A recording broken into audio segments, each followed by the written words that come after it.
नमस्कार साथियों, मैं आपका एजुकेटर सुनील रे लेके आया हूँ आपके लिए घटना चक्र की अगली कड़ी। स्वागत है आप सभी का अपने चैनल सन रे पे। आज का जो हमारा पहला विषय है वह है पर्यावरण एवं पारिस्थितिकी।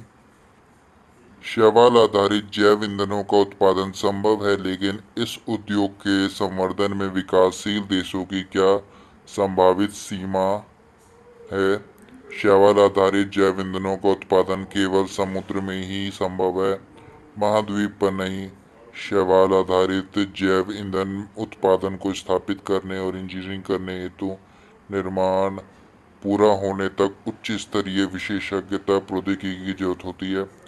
आर्थिक रूप से व्यवहार्य उत्पादन के लिए बड़े पैमाने पर सुविधा की स्थापना की आवश्यकता होती है, जैसे पारिस्थितिकी एवं सामाजिक सरोकार उत्पन्न हो सके।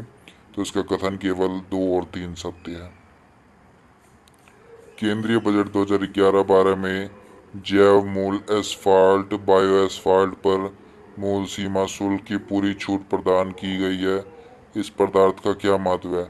पारंपरिक एस्फाल्ट के विपरीत बायो एस्फाल्ट जीवाश्म ईंधनों पर आधारित नहीं होता। बायो एस्फाल्ट अनवीकरणीय नॉन रिन्यूएबल साधनों से निर्मित हो सकता है। बायोएस्फाल्ट जैव अपशिष्ट पदार्थों से निर्मित हो सकता है। बायोएस्फाल्ट से सड़कों की ऊपरी सतह बिछाना पारिस्थितिकी के अनुकूल है। तो इसका कथन केवल 1, 3 और 4 सत्य है।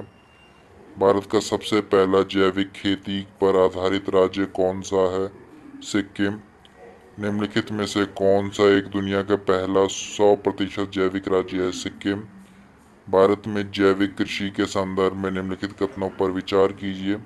जैविक उत्पादन के लिए राष्ट्रीय कार्यक्रम NPOP केंद्रीय ग्रामीण विकास मंत्रालय के मार्गदर्शन एवं निर्देश के अधीन कार्य करता है।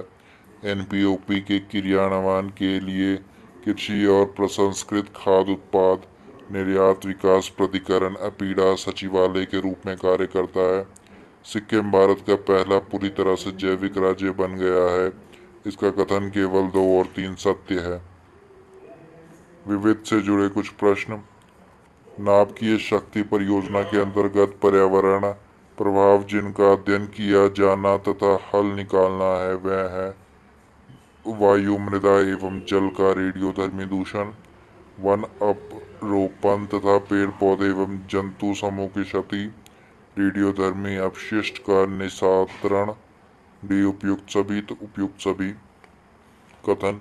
कोयला आधारित तापीय बिजली घर अमल वर्षा में अंशदायी होते हैं, कारण कोयले के जलने पर कार्बन की ऑक्साइडें उत्सर्जित होती हैं। तो इसका कथन जो है दोनों सही है। कथन कारण दोनों सही है और जो कारण है वो कथन की सही व्याख्या भी करता है। भारत के निम्नलिखित क्षेत्रों जिसमें भू तापीय ऊर्जा स्रोत नहीं पाए गए हैं। गंगा डेल्टा। सूची 1, सूची 2। सूची 1 खनिज समाप्त होने योग्य है। सौर ऊर्जा असमाप्त होने योग्य है। बायोगैस, मीथेन तथा कार्बन डाइऑक्साइड, वन अपरोपण, वर्षा। प्रदूषण से जुड़े कुछ प्रश्न। मानव जाति पर्यावरणीय प्रदूषण कहलाते हैं एंथ्रोपोजेनिक। मानव गतिविधियों से परिवर्तित पर्यावरण कहलाता है एंथ्रोपोजेनिक पर्यावरण। जैव विघटित प्रदूषक है वाहितमल। निम्नलिखित में कौन जैव अपघटनीय प्रदूषक है। सीवेज। निम्नलिखित में कौन जैव निम्नीकरणीय है। रबड़। वायु प्रदूषण से जुड़े कुछ प्रश्न।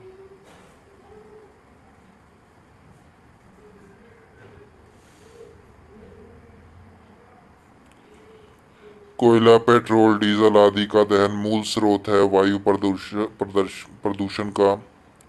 प्रकाश रासायनिक धूम्र कोहरे के बनने के समय निम्न में से कौन सा एक उत्पन्न होता है। Nitrogen oxide. प्रकाश रासायनिक धूम्र का बनना किन के बीच अभिक्रिया का परिणाम होता है। नाइट्रोजन ऑक्साइड, ओजोन तथा पेरोक्सिल नाइट्रेट के बीच सूर्य के प्रकाश की उपस्थिति में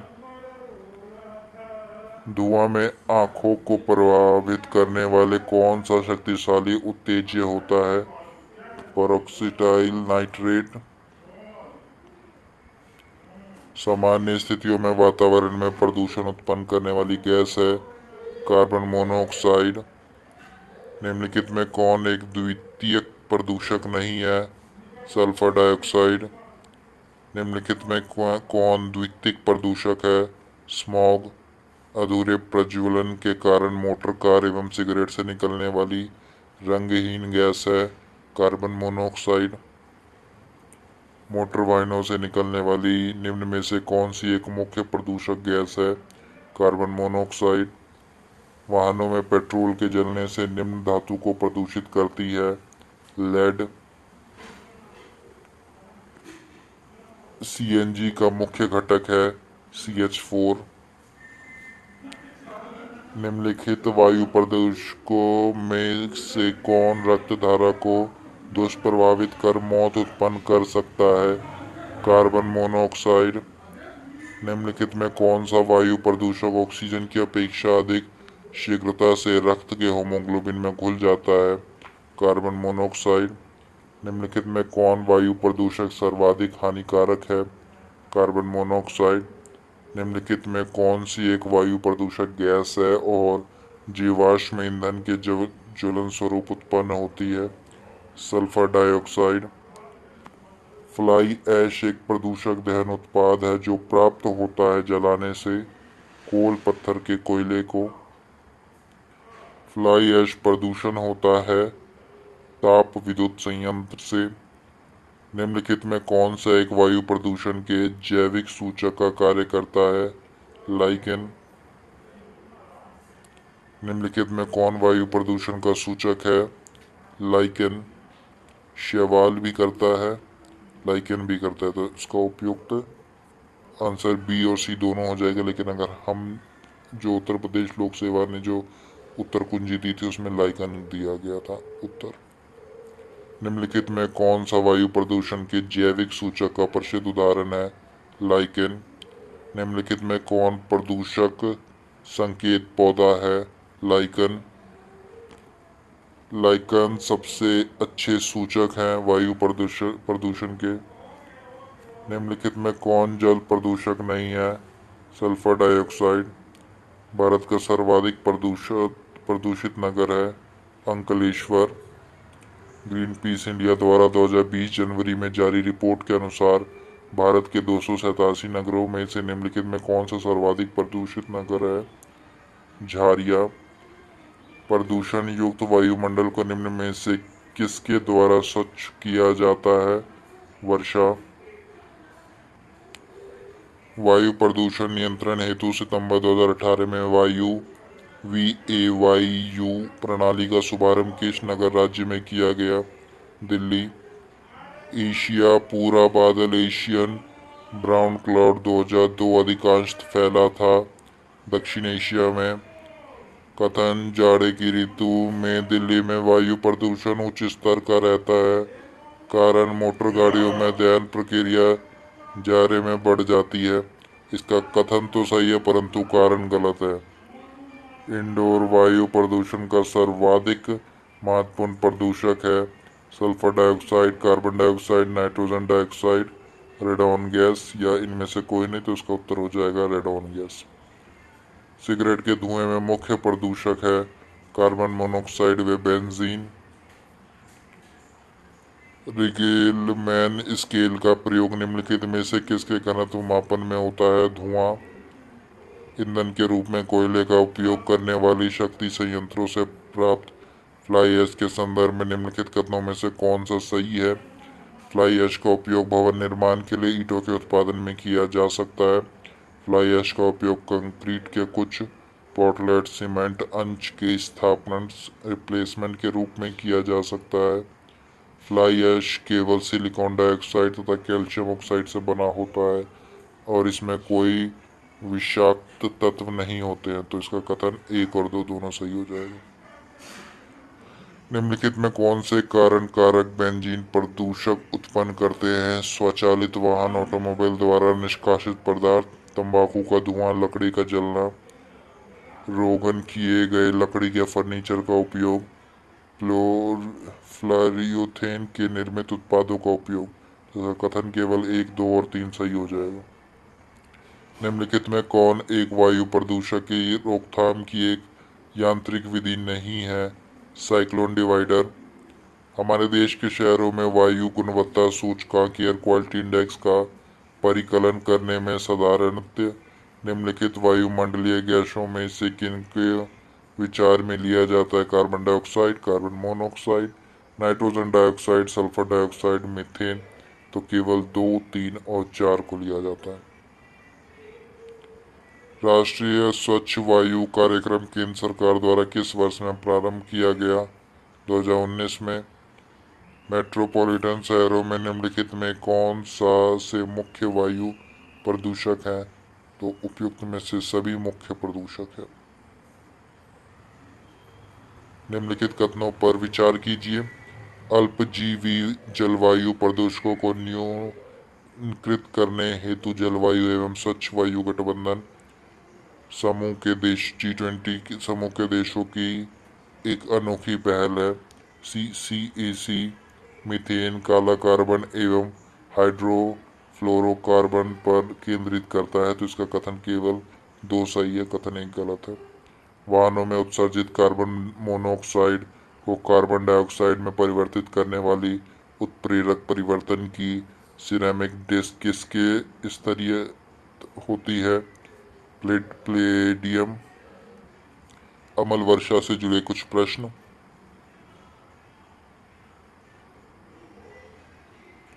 अमल वर्षा निम्नलिखित द्वारा वायु प्रदूषण के कारण होती है? नाइट्रस ऑक्साइड एवं सल्फर डाइऑक्साइड। निम्नलिखित में कौन सा अमल वर्ष के लिए उत्तरदायी है? नाइट्रस ऑक्साइड एवं सल्फर डाइऑक्साइड। अमल वर्षा किनके द्वारा होने वाला पर्यावरण प्रदूषण के कारण होती है? नाइट्रस ऑक्साइड और सल्फर डाइऑक्साइड।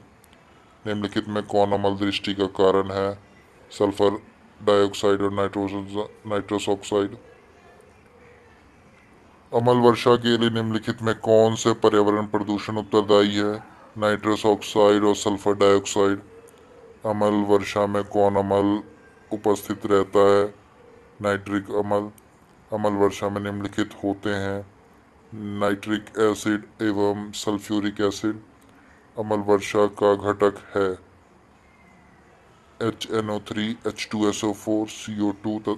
डी ऑप्शन है, ए तथा बी दोनों। ये है उपयुक्त में से कोई नहीं, उपयुक्त में से एक से अधिक। तो इसका उत्तर हो जाएगा डी, HNO3, H2SO4। अमल वर्षा में नीचे दिए गए कौन से प्रदूषक वर्षा जल एवं हिम को प्रदूषित करते हैं? Sulphur dioxide, nitrogen oxide, carbon dioxide, methane. तो इसका कथन केवल 1 और 2 सही हो जाएगा। अमल वर्षा होती है बादल के जल एवं सल्फर डाइऑक्साइड प्रदूषकों के मध्य प्रतिक्रिया के फलस्वरूप। निम्न में से एक का वर्षा के पानी में घुलने से वर्षा का पानी अम्लीय अमल वर्षा हो जाता है? सल्फर के ऑक्साइड। अमल वर्षा होती है कारखानों से। निम्नलिखित में कौन सी गैस वायुमंडल में अम्लीय वर्षा की उत्पत्ति के लिए उत्तरदायी है? SO2। अमल वर्षा में निम्नलिखित देशों में कौन क्षतिग्रस्त होते हैं? Canada, France, Norway, Germany. तो इसका उत्तर हो जाएगा कनाडा और नॉर्वे। किस देश में सर्वाधिक अम्लीय वर्षा होती है? नॉर्वे। जल प्रदूषण से जुड़े कुछ प्रश्न। भूमिगत जल को दूषित करने वाला जैविक प्रदूषक है आर्सेनिक। औद्योगिक मलबे से सर्वाधिक रासायनिक प्रदूषण होता है चमड़ा उद्योग। निम्नलिखित में कौन एक वायु प्रदूषण से संबंधित नहीं है? यूट्रिफिकेशन। सुपोषण के संदर्भ में निम्नलिखित में कौन सा कथन सही है? यह जल निकाय के पोषक तत्व संवर्धन की घटना है। ये जल में घुलित ऑक्सीजन को कम करता है। इसका कथन केवल 1 और 2 सही हो जाएगा। जैविक ऑक्सीजन आवश्यकता बीओडी एक प्रकार का प्रदूषण सूचकांक है जल या वातावरण में। किसी जल क्षेत्र में बीओडी की अधिकता संकेत देती है कि उसका जल सीवेज से प्रदूषित हो रहा है। नदी में जल प्रदूषण के निर्धारण के लिए घुली हुई मात्रा मापी जाती है ऑक्सीजन की। नदी का जल प्रदूषण मापा जाता है जल में घुली ऑक्सीजन की मात्रा से। जैविक ऑक्सीजन मांग बीओडी किसके लिए एक मानक मापदंड है? जलीय पारिस्थितिकी तंत्रों में प्रदूषण के अमापन के लिए। गंगा नदी में बीओडी सर्वाधिक मात्रा में पाया जाता है कानपुर एवं इलाहाबाद के मध्य।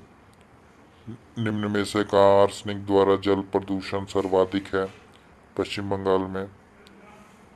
अपने प्रदूषकों के कारण निम्न में से कौन सी नदी जैविक मरुस्थल कहलाती है? दामोदर। भारत की निम्नलिखित नदियों में से किसे जैविक मरुस्थल कहते हैं? दामोदर। भारतीय रेल द्वारा उपयोग में लाए जाने वाले जैव शौचालय बायो टॉयलेट्स के संदर्भ में निम्नलिखित कथनों पर विचार कीजिए। जैव शौचालय में मानव अपशिष्ट का अपघटन फंगल इनोक्यूम द्वारा उपक्रमित इनिशिएट होता है।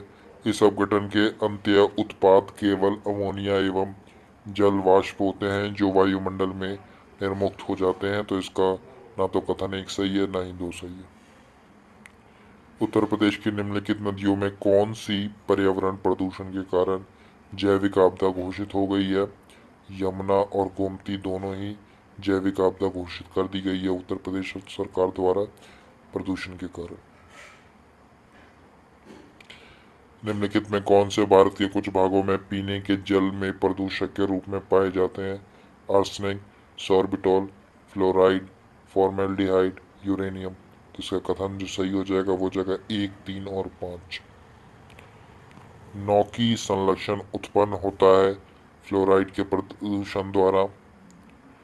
भारत के महानगर में वार्षिक प्रति व्यक्ति सर्वाधिक टोरा अपशिष्ट उत्पन्न होता है। तो ये प्रश्न 2010 का था। प्रश्नकाल में इसके जो बहुत सारे फैक्ट हैं वो बदल गए हैं तो इसके कोई भी कोट इसमें ठीक नहीं है। भारत में ठोस अपशिष्ट प्रबंधन नियम 2016 के अनुसार निम्नलिखित में कौन सा कथन सही है? इन नियमों में अपशिष्ट भराव स्थलों तथा अपशिष्ट प्रसंस्करण सुविधा के लिए सटीक और ब्यौरेवार मानदंड उपबंधित है। समुद्री प्रदूषण। भारत के समुद्री जल में हानिकारक शैवाल प्रस्फुटन में हो रही वृद्धि पर चिंता व्यक्त की गई है। इस समृद्धि का के क्या कारक तत्व हो सकता है? ज्वार नंदमुख के पोषक का प्रसाव, मानसून में भूमि से जलवाह, समुद्रों में उत्त प्रवाह। तो उसका कथन केवल 1, 2 और 3 सही हो जाएगा। निम्नलिखित में कहाँ अंतर्राष्ट्रीय समुद्री संगठन का मुख्यालय स्थित है? लंदन में। दक्षिण एशियाई समुद्र क्षेत्र में तेल और रासायनिक प्रदूषण पर सहयोग के लिए केंद्रीय मंत्रिमंडल ने भारत और SACEP के बीच समझौता ज्ञापन MOU को मंजूरी दी गई। SACP क्या है? तो ये हो जाएगा हमारा दक्षिण एशिया सहकारी पर्यावरण कार्यक्रम। महानगरों का अम्लीकरण बढ़ रहा है, ये घटना क्यों चिंता का विषय है? कैल्शियम पादप पलवक की वृद्धि और उत्तरजीविता प्रतिकूल रूप से प्रभावित होगी। प्रवाल भित्ति की वृद्धि और उत्तरजीविता प्रतिकूल रूप से प्रभावित होगी। कुछ प्राणी जिनके डिंबक पादप पलवकिया होते हैं की उत्तरजीविता प्रतिकूल रूप से प्रभावित होगी। मेघ बीजन और मेघों का बनना प्रतिकूल रूप से प्रभावित होगा। तो इसका कथन केवल 1, 2 और 3 से सत्य हो जाएगा। ध्वनि प्रदूषण से जुड़े कुछ प्रश्न। निम्नलिखित में कौन अधिकतम ध्वनि प्रदूषण का कारण है? जेट उड़ान। निम्नलिखित में कौन सामान्य परिस्थिति में वृक्ष के पत्तों की सरसराहट का डेसिबल स्तर प्रदर्शित करता है? 20 डेसिबल। ध्वनि प्रदूषण को मापने हेतु निम्नलिखित में किस इकाई का प्रयोग करते हैं? डेसिबल। ग्रीन मफलर संबंधित है ध्वनि प्रदूषण से। किस प्रकार के प्रदूषण के बचाव के लिए ग्रीन मफलर का उपयोग किया जाता है? ध्वनि, शोर, मृदा प्रदूषण से जुड़े कुछ प्रश्न। उर्वरक के अत्यधिक प्रयोग से होता है? मृदा प्रदूषण, जल प्रदूषण, वायु प्रदूषण, उपयुक्त सभी। भारत में कार्बोफ्यूरेन, मेथिल पैराथियोन, फॉरेस्ट और ट्राई एजोफॉस के इस्तेमाल को आशंका से देखा जाता है। ये रसायन किस रूप में इस्तेमाल किए जाते हैं? कृषि में पीड़कनाशी के रूप में। निम्नलिखित कथनों पर विचार कीजिए। कृषि मृदा पर्यावरण में नाइट्रोजन के ऑक्साइड निर्मुक्त करती है। मवेशी पर्यावरण में अमोनिया निर्मुक्त करते हैं। कुक्कुट उद्योग पर्यावरण में अभिक्रियाशील नाइट्रोजन यौगिक निर्मुक्त करते हैं। तो इसका कथन 1, 2 और 3 सही हो जाएगा। खेती के लिए फसल चक्र का क्या महत्व है? इसमें उत्पादन में वृद्धि होती है, मृदा की उर्वरता संरक्षित रहती है, मृदा कटाव कम होता है। डी उपयुक्त सभी। तो इसका उत्तर हो जाएगा डी उपयुक्त सभी। कथन: मृदा प्रदूषण औद्योगिक प्रदूषण की अपेक्षा अधिक खतरनाक होता है। कारण: उर्वरक तथा कीटनाशक भोजन की श्रृंखला में प्रवेश करते हैं। तो इसका जो कथन और कारण दोनों ही सही हैं और जो कारण है वो कथन की सही व्याख्या है। प्लास्टिक प्रदूषण से जुड़े कुछ प्रश्न। पॉलीथीन की थैलियों को नष्ट नहीं किया जा सकता है क्योंकि वह बनी होती है पॉलीमर से। निम्न में से कौन सी वस्तु जीवाणुओं से नष्ट नहीं होती है? प्लास्टिक। पर्यावरण में निर्मुक्त हो जाने वाली सूक्ष्म कणिकाओं माइक्रोबिट्स के विषय में अत्यधिक चिंता क्यों है? ये समुद्री परितंत्रों के लिए हानिकारक मानी जाती है। निम्नलिखित में किसके क्षय होने से सबसे अधिक समय लगता है? प्लास्टिक का थैला। रेडियोधर्मी व अन्य गैसीय प्रदूषण।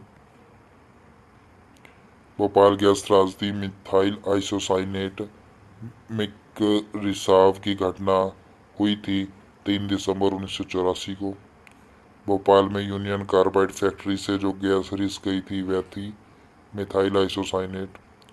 भोपाल गैस दुर्घटना का कारण था मिथाइल आइसोसाइनेट का रिसाव। भोपाल गैस त्रासदी में किस गैस के रिसाव पर बड़े पैमाने पर मृत्यु हुई? Missile isocyanate, MIC। Bhopal gas त्रासदी के संबंधित यौगिक का नाम था मिथाइल आइसोसाइनेट। चर्मनिल दुर्घटना संबंधित है नाभिकीय दुर्घटना से। रेडियोधर्मी प्रदूषण से संबंधित निम्न कथनों में कौन सही है? यह पशुओं में आनुवंशिक परिवर्तन लाता है। यह मृदा में विद्यमान विभिन्न खनिजों को असंतुलित कर देता है। यह रक्त संचार में व्यवधान पैदा करता है। यह कैंसर पैदा करता है। तो इसका कथन केवल 1, 3 और 4 सही हो जाएगा। नाभिकीय ऊर्जा का उपयोग प्राय कारक है ऊष्मीय प्रदूषण। जैव उपचार से जुड़े कुछ प्रश्न। जैव उपचारण बायोरेमेडिएशन से तात्पर्य है जीवों द्वारा पर्यावरण से विषैले पदार्थ का निष्कासन। प्रदूषण की समस्याओं का समाधान करने के संदर्भ में जैवोपचारण बायोरेमेडिएशन तकनीक से कौन सा लाभ है? यह प्रकृति में घटित होने वाला जैव निम्नीकरण प्रक्रिया का ही संवर्धन का प्रदूषण को स्वच्छ करने की तकनीक है। कैडमियम और लेड जैसी भारी धातुओं से युक्त किसी भी संदूषक को सूक्ष्म जीवी के प्रयोग से जैव उपचारण द्वारा सहज ही और पूरी तरह उपचारित किया जा सकता है। जैव उपचारण के लिए विशेषता अभिकल्पित सूक्ष्म जीवों को सृजित करने के लिए आनुवंशिक इंजीनियरिंग जेनेटिक इंजीनियरिंग का उपयोग किया जा सकता है। तो इसका जो कथन है 1 और 3 वो सत्य हो जाएगा। हाल में ऑयल जैपर समाचारों में था, ये क्या है? ये तेलीय पंख तथा बिखरे हुए तेल के उपचार हेतु परिस्थिति की अनुकूल विकसित प्रौद्योगिकी है। यूरो मानक से जुड़े कुछ प्रश्न। यूरो उत्सर्जन नियम उत्सर्जन के मानक है। ये एक वाहन से उत्सर्जन की सीमा निर्धारित करने के पैकेज प्रदर्शित करते हैं। निम्नलिखित गैसों में कौन इसके अंतर्गत आच्छादित है? Carbon monoxide, hydrocarbon, nitrogen oxide. उपयुक्त सभी। डी उपयुक्त सभी। यूरो 2 मानकों को पूरा करने के लिए अतिकल्प सल्फर डीजल में सल्फर की मात्रा क्या होनी चाहिए? ये 0.05% या इससे कम होनी चाहिए। यूरो नॉर्म्स स्वचालित वाहनों में एक गैस उत्सर्जन की मात्रा की सीमा निश्चित करते हैं। वे गैस है कार्बन मोनोऑक्साइड। प्रदूषण एवं रोग। स्वचालित वाहन निर्माता का सबसे अविषैलु धातु प्रदूषक है लेड। शरीर में श्वास अथवा खाने से पहुंचा सीसा लेड स्वास्थ्य के लिए हानिकारक है। पेट्रोल में शीशे का योग प्रतिबंधित होने के बाद से अब शीशे के विषाक्तता उत्पन्न करने वाले स्रोत कौन कौन से हैं? प्रगलन इकाई, पेन, कलम और पेंसिल, पेंट, केश तेल एवं प्रसाधन सामग्रियां। इसका कथन केवल 1 और 3 सत्य हो जाएगा। निम्न में कौन सा सही सुमेलित नहीं है? प्रदूषक और होने वाली बीमारियां, पारा मिनामाता बीमारियां, कैडमियम इटाई बीमारी, nitrate ion blue baby syndrome, fluoride and अपच। तो इसका जो डी है ये सही सुमेलित नहीं है। निम्नलिखित युग्मों पर विचार कीजिए। समानता प्रयुक्त उपभोक्त पदार्थ, उसमें पाए जाने वाले संबाधित अवांछनीय अथवा विवादास्पद रसायन। लिपस्टिक, सीसा, शीतल पेय, ब्रोमीनित वनस्पति तेल, Chinese fast food, monosodium glutamate. तो इसका जो सही उत्तर हो जाएगा वो हो जाएगा डी। सूची 1 वायु प्रदूषक, सूची 2 प्रभावित अंग। एस्बेस्टॉल, एस्बेस्टस की धूल, तो इसका उपयोग उदर को प्रभावित करता है। ये शीशा, शीशा जो धातु है ये मस्तिष्क को प्रभावित करती है। पारा, पारा जो है ये प्रभावित करता है फेफड़ा को। और कार्बन मोनोऑक्साइड रक्त की धाराओं को प्रभावित करता है। इसका उत्तर हो जाएगा बी।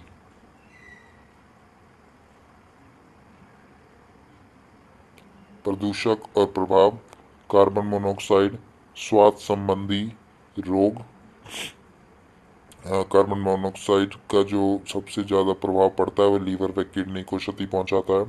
नाइट्रोजन का जो ऑक्साइड है ये पहुंचाता है कैंसर का कारक है ये। धूलकण श्वास संबंधी रोग है। और शीशा केंद्रीय नर्वस सिस्टम को प्रभावित करता है। तो इसका सही उत्तर हो जाएगा सी। निम्नलिखित में कौन सा कुछ महत्वपूर्ण प्रदूषक हैं जो भारत में इस्पात उद्योग द्वारा मुक्त किए जाने वाले हैं? सल्फर के डाइऑक्साइड, नाइट्रोजन के oxide, carbon monoxide, carbon dioxide. तो इसका सही उत्तर हो जाएगा 1, 2, 3, 4। ये सभी भारत के में इस्पात उद्योग द्वारा मुक्त किए जाते हैं। अनाजों और तिलहनों के अनुयुक्त रख रखाव और भंडारण के परिणाम स्वरूप आविष्कों का उत्पादन होता है जिसमें अल्फा टॉक्सिन नाम से जाना जाता है, जो सामान्यतः भोजन बनाने की आम विधि द्वारा नष्ट नहीं होती है। एफ्लाटॉक्सिन किसके द्वारा उत्पादित होते हैं? फफूंदी। कई घरेलू उत्पादों जिन्हें गधों और फर्नीचर की गद्दियों अपहोल्स्ट्री में ब्रोमीन युक्त ज्वालामंदकों का उपयोग किया जाता है, उनका उपयोग क्यों कुछ चिंता का विषय है? उसमें पर्यावरण में निम्नीकरण के प्रति उच्च प्रतिरोधकता है या मनुष्य और पशुओं के संचित हो सकते हैं। तो इसका कथन 1 और 2 दोनों ही सही है। अगला प्रश्न। हवा में तैरते हुए श्वासीय सूक्ष्म कणों का आकार होता है 5 माइक्रोन से कम। विभिन्न उत्पादों के विनिर्माण में उद्योग द्वारा प्रयुक्त होने वाली कुछ रासायनिक तत्वों के नैनोकण के बारे में कुछ चिंता है, क्यों? वे पर्यावरण में संचित हो जा सकते हैं और जल मृदा को सदूषित कर सकते हैं। वे खाद्य श्रृंखलाओं में प्रविष्ट हो सकते हैं। वे मुक्त मूलकों के उत्पादन को विमोचनित कर सकते हैं। जिसका कथन 1, 2 और 3 तीनों सही हो जाएगा। प्रदूषण विविध से जुड़े कुछ प्रश्न। निम्न में से कौन सा प्रदूषक कारक जैवीय रूप से अपघटित होता है? मल। वर्ष 2012 में के जनवरी माह में वह कौन सा मौसमी कारक था जो उत्तर भारत में असाधारण ठंड का कारण बना? ला नीना।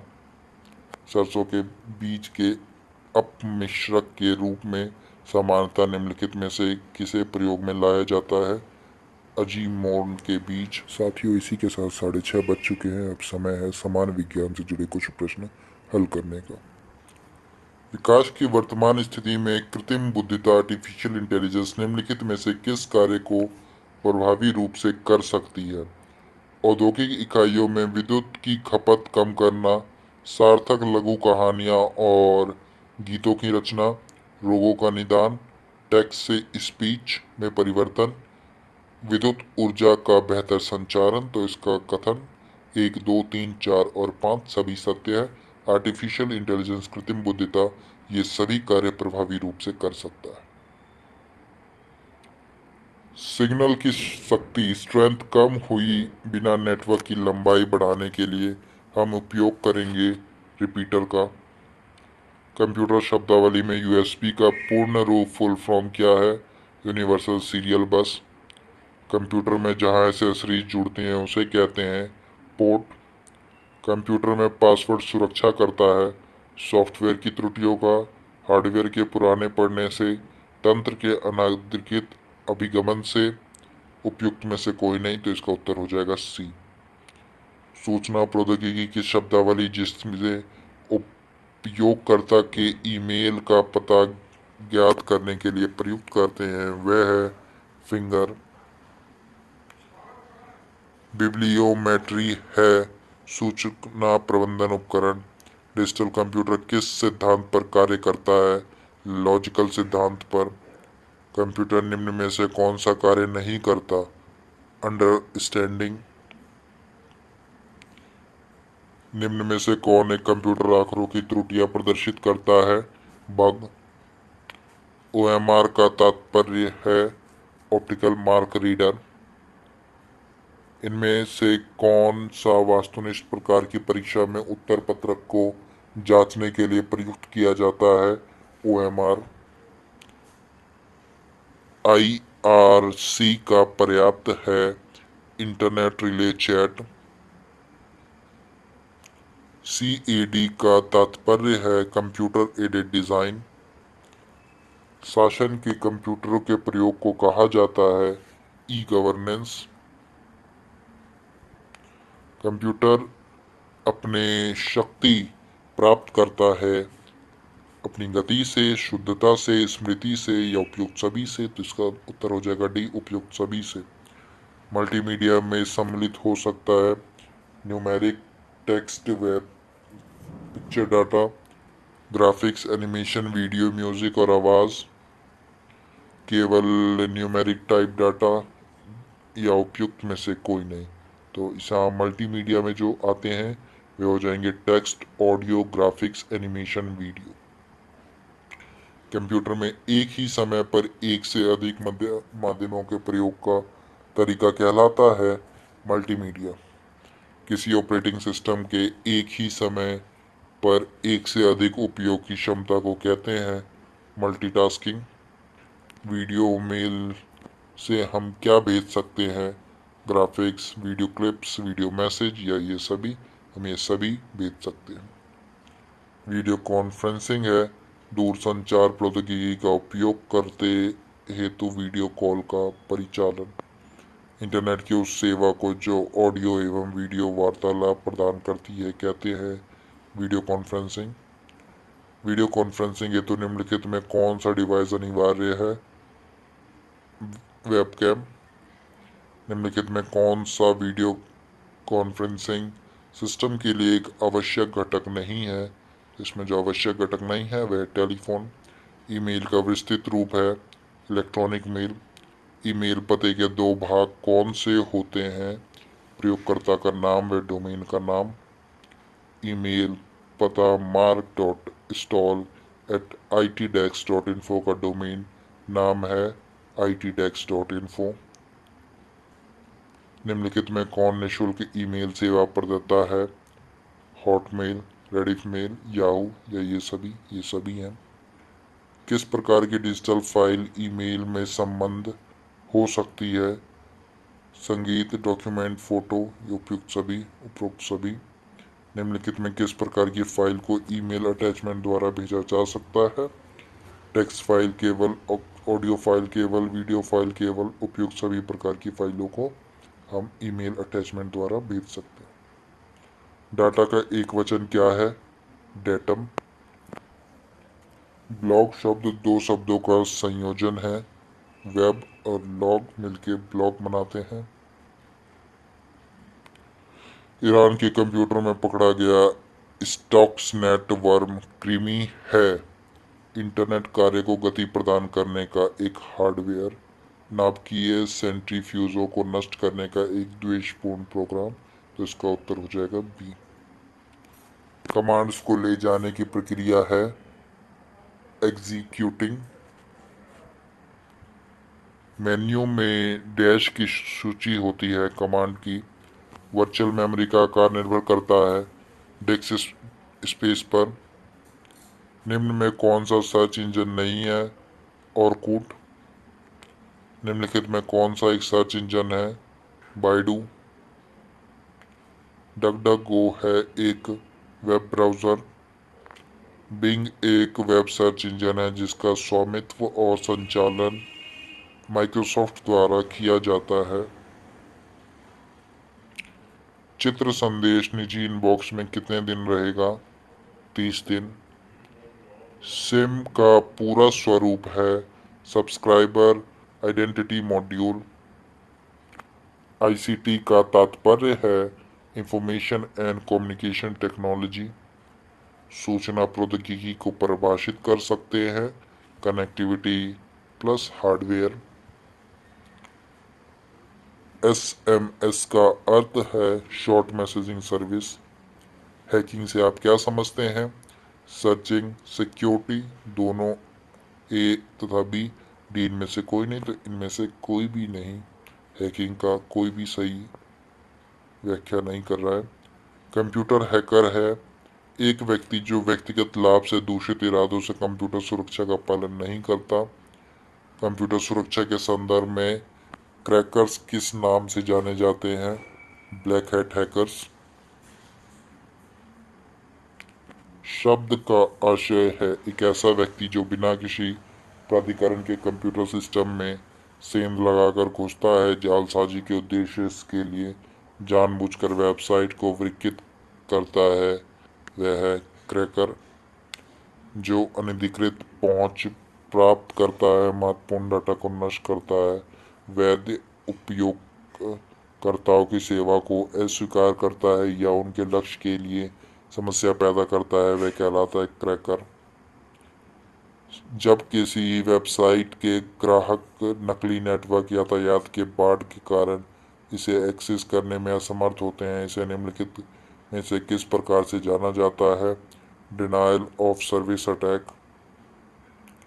साइबर क्राइम कार्य है हैकिंग, स्टॉकिंग, सर्विस आघात की मनाही। उपयुक्त सभी। निम्नलिखित में कौन सी साइबर अपराधी की दो आवश्यक विशेषताएं हैं? अपराधी की कंप्यूटर दक्षता तथा शिकार की कंप्यूटर प्रौद्योगिकी से अनभिज्ञता। वानाक्राई, पेटाई और इंटरनल ब्लू पद जो हाल ही में समाचारों में उल्लेखित थे निम्नलिखित में किसके साथ संबंधित हैं? साइबर आक्रमण। निम्नलिखित में कौन सा एक साइबर अपराध नहीं है? Online chatting. मूल निवेश ने क्रम प्रणाली कंप्यूटर में विद्यमान रहती है हार्ड डिस्क पर। कंप्यूटरों को जाल कर्मित करना खतरों में अवसरों में बढ़ोतरी करता है। कंप्यूटर की उपयोगिता बढ़ाता है सूचना निगम की संभावनाओं को बढ़ाता है डी। उक्त सभी तो युक्त सभी। योजना बनाने में प्रयुक्त डाटा तंत्र प्राय कहाँ जाता है? निर्णय समर्थक तंत्र में। कार में लगा हुआ गति मापक यंत्र निरूपित करता है एनालॉग कंप्यूटर। निम्न में से कौन सी मेमोरी का सबसे कम एक्सेस समय है? Cache memory. निम्नलिखित में कौन सीपीयू तथा मुख्य स्मृति के बीच अत्यधिक तेज और छोटी आकार की स्मृति होती है? मुख्य, रैम और तथा रोम। तो इसका उत्तर हो जाएगा कैश स्मृति। निम्न में से सबसे तेज मेमोरी कौन सी है? Cache memory. लिखित प्रोग्राम जिसके कारण कंप्यूटर वांछित तरीके से कार्य करते हैं कहलाता है सॉफ्टवेयर। कंप्यूटर प्रोग्राम के दूसरा नाम है कंप्यूटर सॉफ्टवेयर। कौन सा कंप्यूटर का घटक भाग नहीं है? Basic unit. माइक्रोसॉफ्ट है सॉफ्टवेयर विकसित करने वाली एक संस्था। विप्रो कंपनी के प्रमुख कौन है? अजीम प्रेमजी। निम्नलिखित में से कौन सी भारत की सबसे बड़ी ई कॉमर्स कंपनी है? M junction. स्काई ड्राइव निम्नलिखित में से किस कंपनी की क्लाउड कंप्यूटिंग सेवा का नाम है? माइक्रोसॉफ्ट। मेघ संघनन सेवा सम्मिलित नहीं करती है वैद्युत चुंबकीय वर्णक्रम आवंटन। निम्न में से कौन सी सर्विस लेयर क्लाउड कंप्यूटिंग से अलग से उपलब्ध नहीं होती है? Hardware as a service. Project Loon संबंधित है बेतार संचार प्रौद्योगिकी से। आईबीएम का पूर्ण रूप है इंटरनेशनल बिजनेस मशीन। एचटीएमएल का विस्तृत रूप है हाइपरटेक्स्ट मार्कअप लैंग्वेज। एक्सएमएल का पूरा नाम है एक्सटेंसिबल मार्कअप लैंग्वेज। यूआरएल का विस्तृत रूप है यूनिवर्सल सोर्स लोकेटर। एनटीपी का पूरा नाम है फाइल ट्रांसफर प्रोटोकॉल। एसएमपीएस का विस्तरण है switch mode power supply. UPS का विस्तृत रूप है अंडर अन इंटरपेड पावर सप्लाई। जेएसपी का मतलब है जावा सर्वर पे पेज। फ्लैश मेमोरी के बारे में निम्नलिखित कथनों में से कौन सा सही नहीं है? ये सामान्य यांत्रिक डिस्क ड्राइव से अत्यधिक सस्ता है। कंप्यूटर का मुख्य पटल कहलाता है मदरबोर्ड। आईसी चिपों द्वारा निर्मित प्रथम डिजिटल कंप्यूटर माना जाता है आईबीएम सिस्टम 360। एक्सओआर फंक्शन प्राप्त करने के लिए न्यूनतम कितने नैंड गेट की आवश्यकता होती है? 4। अगला प्रश्न, व्यापक पैमाने पर लोगों का ध्यान आकर्षित करने वाले कंप्यूटर वायरसों में से एक की डिज़ाइन एमएस डॉस को 6 मार्च 1992 को संक्रमित करने के लिए की गई थी। वायरस का नाम है माइकल एंजेलो। विश्व कंप्यूटर साक्षरता दिवस मनाया जाता है 2 दिसंबर को। संगणक साक्षरता दिवस मनाया जाता है 2 दिसंबर को। निम्नलिखित में से किसके बारे में विश्व का सबसे सस्ता टैबलेट पीसी होने का दावा किया गया है? आकाश। रोबोटिक्स के संदर्भ में पूमा क्या है? Programmable used machine to assemble. Programmed utility machine for assembly. इसका सही उत्तर हो जाएगा programmable universal machine for assembly. Bharat में पब्लिक की इंफ्रास्ट्रक्चर पदबंध किसके प्रसंग में प्रयुक्त किया जाता है? डिजिटल सुरक्षा आधारभूत संरचना। ब्लोफिश एक प्रकार का है सममित एन्क्रिप्शन एल्गोरिदम। डिजिटल भुगतान के संदर्भ में निम्नलिखित कथनों पर विचार कीजिए। भीम ऐप उपयोग करने के लिए ऐप यूपीआई सक्षम बैंक खाते से किसी को धन का हस्तांतरण करना संभव बनाता है। जहां एक चिप पिन डेबिट कार्ड के प्रमाणीकरण के 4 घटक होते हैं, भीम ऐप में प्रमाणीकरण के सिर्फ 2 घटक होते हैं, तो इसका कथन केवल एक सत्य हो जाएगा। ब्लॉकचेन तकनीक से के संदर्भ में निम्नलिखित कथनों पर विचार कीजिए। यह एक सार्वजनिक खाता है जिसे हर कोई निरीक्षण कर सकता है, परंतु इसमें कोई भी एक उपयोक्ता नियंत्रित नहीं करता है। ब्लॉकचेन की संरचना और अभिकल्प डिज़ाइन ऐसा है कि इसका समूचा डेटा केवल क्रिप्टोकरेंसी के विषय में है। ब्लॉकचेन के आधारभूत विशिष्टताओं पर आधारित अनुप्रयोगों को बिना किसी व्यक्ति की अनुमति के विकसित किया जा सकता है, तो इसका उत्तर केवल 1 और 3 हो जाएगा। विकास के लिए सूचना प्रौद्योगिकी का अधिकाधिक उपयोग रणनीति है आंध्र प्रदेश सरकार की। विधि वाहिनी परियोजना निम्न में से किस पर बल देती है? कंप्यूटर शिक्षा पर। वेब पोर्टल डेकनेट संबंधित है ई एग्रीकल्चर से। खोज क्षमता ईमेल, समाचार, स्टॉक की कीमतें, मौसम आदि जानकारी, खेल और मनोरंजन जैसी सेवाएं प्रदान करता है। पोर्टल यह वरीयता को एकत्रित करके उपयोगकर्ता के हितों के बारे में स्वचालित पूर्वानुमान बनाने की एक विधि है। सहयोगात्मक फिल्टरिंग, अंतरिक्ष प्रौद्योगिकी।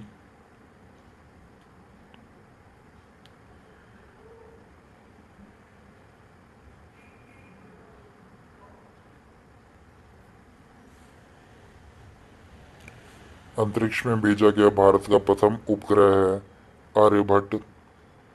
भारत ने अंतरिक्ष युग में प्रवेश किया आर्यभट्ट के प्रक्षेपण से। आर्यभट्ट का प्रक्षेपण किया गया था 19 अप्रैल 1975 को। इनसैट 3C को प्रक्षेपित किया गया कोरू से। निम्नलिखित युगों में से कौन सा एक सही सुमेलित नहीं है? तो जो सही सुमेलित नहीं है वह अटलांटिस अंतरिक्ष स्टेशन। सूची 1, सूची 2। क्यूरियोसिटी रोवर यूएसए का मंगल ग्रह अन्वेषी अंतरिक्ष यान। मैसेंजर मैसेंजर जो है ये नासा का बुध ग्रह अन्वेषी अंतरिक्ष यान है। रुस्तम एक डीआरडीओ का मानव रहित वायुयान। आकाश तो एक टैबलेट है, इसका सही उत्तर हो जाएगा ए। निम्नलिखित में से कौन सा नासा का अंतिम अंतरिक्ष यान शटल रहा है? अटलांटिस। अंतरिक्ष यान प्रयोजन कैसेनी, हाइगेंस, शुक्र की परिक्रमा करना और डाटा का पृथ्वी तक संचारण करना। मैसेंजर बुध का मानचित्रण और अन्वेषण। वॉयजर 1 और 2 सौर परिवार का अन्वेषण। तो इस कथन केवल 2 और 3 सत्य हो जाएगा। नासा का अंतरिक्ष यान कैसेनी किस ग्रह के मिशन पर है? शनि। दा विंची प्लस और वेरेटिस नासा द्वारा घोषित 2 नए मिशन संबंधित है शुक्र ग्रह से। वैज्ञानिक निम्नलिखित में से किस किस परिघटनाओं को ब्रह्मांड के निरंतर विस्तारण के साक्ष्य के रूप में उद्धृत करते हैं? अंतरिक्ष में सूक्ष्म तरंगों की उपस्थिति का पता चलना। अंतरिक्ष में रेडशिफ्ट परिघटना का अवलोकन। अंतरिक्ष में शुद्ध ग्रहों की गति। अंतरिक्ष में सुपरनोवा विस्फोटों का होना। तो इसका कथन केवल 1 और 2 सही हो जाएगा। कभी कभी समाचारों में event horizon, singularity, string theory और स्टैंडर्ड मॉडल जैसे शब्द किस संदर्भ में आते हैं? ब्रह्मांड का प्रक्षेपण और बोध। टिम पिक को निम्नलिखित में से किस रूप में जाना जाता है? अंतरिक्ष यात्री। निम्नलिखित में से एक को नया कल्पना एक दिया जाता है मेटसेट। निम्न कथनों पर विचार कीजिए। भारत ने सितंबर 2002 में अपने प्रथम पूर्ण मौसम विज्ञान संबंध उपग्रह मेटसेट का प्रक्षेपण किया। पहली बार अंतरिक्ष वाहन PSLV C4 ने भू समकालिक कक्षा में 100 किलोग्राम से अधिक अर्जक भार लेकर प्रवेश किया। तो इसका कथन 1 और 2 दोनों सही हो जाएगा। सितंबर 2002 में भारत में प्रक्षेपित किया मेटसेट। अंतरिक्ष में कई 100 किलोमीटर की गति से यात्रा कर रहे विद्युत आवेशी कण यदि पृथ्वी के धरातल पर पहुंच जाए तो जीव जंतुओं को गंभीर नुकसान पहुंचा जा सकता है। ये कण किस कारण से पृथ्वी के धरातल पर नहीं पहुंच पाते हैं? तो इसका जो पृथ्वी के चुंबकीय शक्ति ने ध्रुव की ओर मोड़ देती है। पृथ्वी के इर्द गिर्द की ओजोन परत इन्हें बड़ा अंतरिक्ष में परिवर्तित करा देती है। वायुमंडल की ऊपरी परत में उपस्थित आर्द्रता इन्हें पृथ्वी के धरातल पर नहीं पहुंचने देती है। उपयुक्त कथनों ABC में से कोई भी सही नहीं है। तो इसका सही उत्तर हो जाएगा ए। निम्नलिखित इस कथनों पर विचार कीजिए। पृथ्वी पर चुंबकीय क्षेत्र पर कुछ 100,000 सालों में उत्क्रमित हुआ है, जबकि पृथ्वी जब 4,000 मिलियन वर्षों से अधिक पहले बनी तो ऑक्सीजन 54% थी, कार्बन डाइऑक्साइड नहीं थी। जब जीवित जीव पैदा हुए उन्हें पृथ्वी के आरंभिक वायुमंडल को बदल दिया। उसका कथन केवल 1 और 3 सत्य हो जाएगा। निम्नलिखित कथनों पर विचार कीजिए। तुल्यकारी उपग्रह लगभग 1000 किलोमीटर की ऊंचाई पर स्थापित किया गया है। संगीत के एफएम संचारण के उत्तम प्रकार का होने के कारण कि वायुमंडलीय अथवा कृत्रिम शोर को सामान्यतः आवृत्ति परिवर्तन के रूप में होता है, इसके लिए अधिक हानिकारक नहीं होता। उपयुक्त में से केवल कथन जो गलत है वह है एक कथन गलत है, केवल एक गलत है, कथन दो सही है। दूर संचारण प्रसारण हेतु उपयुक्त उपग्रह को भू अपग्रामी कक्षा में रखा जाता है। एक उपग्रह ऐसी कक्षा में तब होता है जब कक्षा बहुत तुल्यकालिक होती है, कक्षा वृत्ताकार होती है, कक्षा पृथ्वी के भूमध्य रेखा से समतल होती है, कक्षा 22,236 किलोमीटर की तुंगता पर होती है। तो इसका कथन केवल एक, दो और तीन सत्य हो जाएगा। भूस्थैतिक स्थिति क्या है? जब कोई पदार्थ पृथ्वी के चारों ओर गति की समानुपाती उस गति से चलता है कि वह पृथ्वी पर स्थित किसी स्थान से निश्चित दूरी पर होता है। भारतीय क्षेत्रीय संचालन उपग्रह प्रणाली Indian regional navigation satellite IRNSS के संदर्भ में निम्नलिखित कथनों पर विचार कीजिए। IRNSS के तुल्यकाली जियो स्टेशनरी कक्षा में 3 उपग्रह हैं और भूतुल्यकाली जियो सिंक्रोनस कक्षाओं में 4 उपग्रह हैं। IRNS की व्याप्ति संपूर्ण भारत पर है। इसकी सीमाओं से लगभग 5500 वर्ग किलोमीटर बाहर तक है। 2019 के मध्य तक भारत की पूर्ण वैश्विक व्याप्ति के साथ अपनी उपग्रह संचालन प्रणाली होगी। इसका कथन केवल एक सही है, कथन दो और तीन गलत है। किस वायुमंडलीय पदर में संचार उपग्रह अवस्थित किए जाते हैं? तो आयनोस्फीयर आयन मंडल में अवस्थित किए जाते हैं। एक भूस्तरीय उपग्रह का परिभ्रमण काल होता है 24 घंटे। एक भूस्तरीय कृत्रिम उपग्रह का आवर्तक काल होता है 24 घंटा। भूस्तरीय उपग्रह घूमता है स्थिर ऊंचाई पर।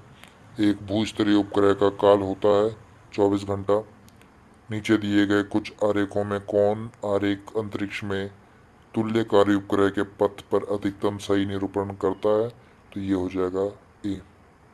निम्नलिखित कथनों पर विचार कीजिए। विज्ञान रेल वैज्ञानिक तथा औद्योगिक अनुसंधान परिषद द्वारा आयोजित पहिए का विज्ञान प्रदर्शनी है। विज्ञान प्रसार मानव संसाधन विकास मंत्रालय के अधीन एक स्वायत्त निकाय इसरो का शैक्षणिक उपग्रह एड्यूसैट 2004 में फ्रेंच गुयाना से छोड़ा गया था। तो इसका कोई भी कथन सही नहीं है, सारे कथन गलत हैं। अगला प्रश्न, नासा अमेरिकी अंतरिक्ष अभियान में केपलर नामक दूरबीन का परिवर्तन किए जाने के लिए पृथ्वी तुल्य ग्रहों को भारत द्वारा प्रमोचित खगोलीय वेधशाला एस्ट्रोसैट के संदर्भ में निम्नलिखित कथनों में से कौन सा सही है? यूएसए और रूस के अलावा केवल भारत एकमात्र ऐसा देश है जिसमें अंतरिक्ष में उसी प्रकार के वेधशाला प्रमोचित किए हैं। एस्ट्रोसैट 2000 किलोग्राम का एक उपग्रह है जो पृथ्वी की स्तर के ऊपर 1650 किलोमीटर पर एक कक्षा में स्थापित है। इसका कथन ना तो एक सही है ना ही दूसरा सही है। जब इनसैट 3B लॉन्च किया गया था उस समय निम्नलिखित में कौन इसरो का अध्यक्ष था? के कस्तूरीरंगन। भारतीय अंतरिक्ष अनुसंधान संगठन के अध्यक्ष हैं जी माधवन नायर। कथन, भारत के टेलीकम्युनिकेशन को उपग्रह से जोड़ दिया गया है कारण भारत स्टार वॉर की तैयारी कर रहा है। तो इसका कथन तो सही है परंतु कारण गलत है। भारत कोई भी स्टार वॉर की तैयारी नहीं कर रहा है। निम्न में से कौन आवृत्ति बैंड इनसैट जीसैट उपग्रह संचार हेतु उपयोग में नहीं लिया जाता है? MF। भारतीय उपग्रह श्रृंखला जो दूर संचार तंत्र के लिए उपयोग में लाई जा रही है वह इनसैट। भारतीय उपग्रह श्रृंखला इनसैट एक उदाहरण है। मौसम विज्ञान संबंधित उपग्रह। भारत का पहला रिमोट सेंसिंग सैटेलाइट छोड़ा गया था बीकानेर से। निम्नलिखित में किन कार्यकलापों में भारतीय दूर संवेदन आईरस उपग्रह का प्रयोग किया जाता है? फसल की उपज का आकलन, भूमि जल ग्राउंड वाटर संसाधनों का स्थान निर्धारण, खनिज का अन्वेषण, दूरसंचार यातायात अध्ययन।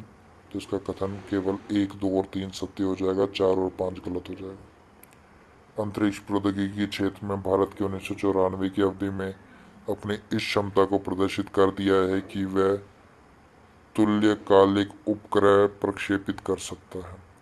इसरो द्वारा सैटेलाइट का 22 दिसंबर 2005 को सफलतापूर्वक प्रक्षेपण किया गया। इनसैट 4A PSLV C-37 के द्वारा एक ही उड़ान में 15 फरवरी 2017 को सफलतापूर्वक कितने उपग्रह प्रमोशित किए गए? 104। निम्नलिखित में कौन सा अंतरिक्ष यान है? एपोसिस, कैसिनी, स्पित्ज़र, टेक्सार। जो तो अंतरिक्ष यान जो है वह कैसिनी। कथन, अंतरिक्ष यान पृथ्वी पर उतरते समय कुछ क्षण के लिए भू स्टेशन से रेडियो संपर्क खो देता है। कारण, जब एक अंतरिक्ष यान पृथ्वी के वायुमंडल में प्रवेश करता है तो यान की सतह का ताप बढ़ जाता है, जिससे चारों ओर वायु आयनित हो जाती है। तो इसका कथन और कारण दोनों सही है। जो कारण है वो कथन की सही व्याख्या भी कर रहा है। निम्नलिखित भारतीय अंतरिक्ष प्रोग्राम में सही कालक्रम क्या है? एप्पल, IGMD, स्टेप और साइट। तो इसका जो सही क्रम हो जाएगा वो हो जाएगा site, step, Apple, IGMD। Apple उपग्रह को प्रक्षेपित किया था कोरू, फ्रेंच गुआना से। प्रथम भारतीय संप्रेषण सैटेलाइट एप्पल छोड़ा गया 19 जून 1981 को। भारत में इनसैट 1D का प्रक्षेपण कब किया गया था? 12 जून 1990। इनसैट 2A कब छोड़ा गया था? तो ये छोड़ा गया था हमारा 10 जुलाई 1992 को। सबसे बड़ी भारतीय सैटेलाइट इनसैट 4C जो हाल ही में अपने निर्धारित कक्ष पर स्थापित नहीं हो पाई, उसका भार था 2168 किलोग्राम। भारत का पहला संचालन उपग्रह IRNS 1A कहाँ से छोड़ा गया? ये श्रीहरिकोटा से छोड़ा गया। भारत के कुछ दशकों में उपग्रह प्रक्षेपण यानों को बनाया। निम्न ABCD यानों में बनाने का सही कालक्रम क्या है? नीचे के कूट से सही उत्तर चुनिए। PSLV, ASLV, SLV, GSLV। तो इसका सही उत्तर हो जाएगा SLV, ASLV, PSLV, GSLV। नीचे दिए गए मानचित्र में अंतरिक्ष संगठन इकाइयों की अवस्थिति 1, 2, 3, 4 द्वारा अंकित है। इन इकाइयों को नीचे दी गई सूची में सम्मिलित कीजिए और सूची के नीचे दिए गए कूट का उपयोग करते हुए सही उत्तर चुनिए। तो जो इसका सही उत्तर हो जाएगा वह हो जाएगा A पर जो है वो है हमारा 1 पे SAC, 2B पर जो है हमारा 2 पे वो हो जाएगा हमारा इसरो। जो हमारा 3 पे हो जाएगा वो हो जाएगा NRSA, और जो हमारा 4 पे हो जाएगा वो हो जाएगा IIRS। तो निम्नलिखित जोड़े सम्मिलित करें प्रक्षेपण यान और सैटेलाइट। उपग्रह प्रक्षेपण यान SLV-3, ASLV, PSLV, GSLV। Chandrayaan 1, Rohini, ROSSC, EDUSAT. तो इसका जो सही उत्तर हो जाएगा वो हो जाएगा C। भारतीय सुदूर संवेदन संस्था स्थित है देहरादून में। इसरो की मास्टर कंट्रोल यूनिट हासन में है जो अवस्थित है कर्नाटक में। सूची 1 संस्थाएं, सूची 2 स्थान। तो इसरो का जो स्थान है वह है बेंगलुरु। और IUCA जो VSSC है ये हमारी है पुणे में, IUCA दिल्ली में और IUAC पुणे में। का सही उत्तर हो जाएगा A। निम्नलिखित में कौन से सही सुमेलित नहीं है? तो भारतीय अंतरिक्ष अनुसंधान संगठन उपग्रह केंद्र श्रीहरिकोटा में नहीं है, बेंगलुरु राज्य में स्थित है। निम्नलिखित युग्मों पर विचार कीजिए। इसरो के केंद्र VSSC, URSC, NRSC, IIRS। स्थान है त्रिवेंद्रम, बेंगलुरु, देहरादून, हैदराबाद। तो इसका जो सही सुमेलित है वो हो जाएगा केवल B, C और D। रॉकेट छोड़ने के लिए प्रेरणादायकों के अनुसंधान से मौसमी संबंधी समस्याओं की जांच के लिए ध्वनिपूर्ण रॉकेटों को प्रक्षेपित करने से, अंतरिक्ष यान के डिजाइन तथा निर्माण से, उपग्रह प्रक्षेपण वाहनों के विकास से। तो जो त्रिवेंद्रम का इस्तेमाल किया जाता है वह केवल 1 और 4 के लिए किया जाता है। भारतीय अंतरिक्ष कार्यक्रम के जनक कौन थे? तो ये डॉक्टर विक्रम अम्बालाल साराभाई थे। तो साथियों, आज की कक्षा हम यहीं समाप्त करते हैं। धन्यवाद आप सभी का जुड़ने के लिए।